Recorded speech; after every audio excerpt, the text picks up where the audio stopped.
Welcome to Storied Audio. Melanie never rushed anything in her life, especially not love. When she met Daniel, she knew he was still healing from a long, painful breakup. So they built their relationship slowly, gently, like two people learning to trust the ground beneath them again. For Melanie, it was her first real relationship, and for him, it was the first time he'd felt safe since his heart had been broken. After a year together, her friends would smile whenever she talked about him. They could see how deeply he cared for her. One quiet afternoon, while Daniel was in the other room, his phone buzzed on the table.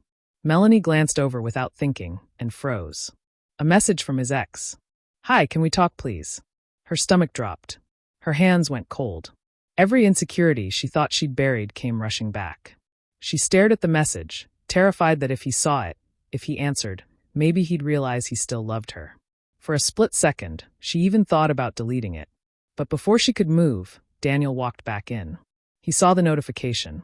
His expression tightened, not angry but troubled, and he told her he needed to step out for a few hours. He kissed her cheek, soft and distracted, and left.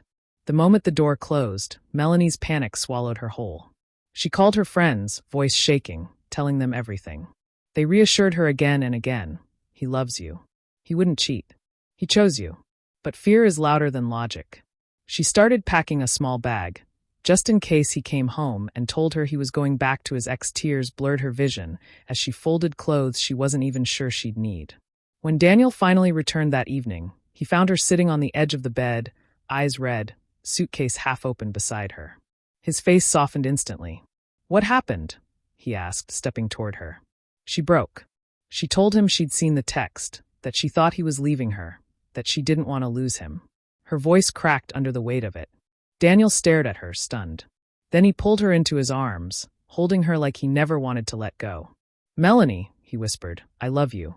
I texted her back to say I'm not meeting her. I told her I'm with someone I care about, and I hope she has a good life. That's it. She cried harder, apologizing for assuming the worst. He brushed her hair back and kissed her forehead. "I wasn't meeting her," he said gently. "I went to talk to my sister about checking on the dog next week, because I'm planning a surprise vacation for us." Her breath caught. All that fear, all that panic, and the whole time he'd been planning something beautiful for them. Melanie sank into his chest, relief washing over her as he held her close. And in that moment, she realized something important. Love wasn't just about the good days.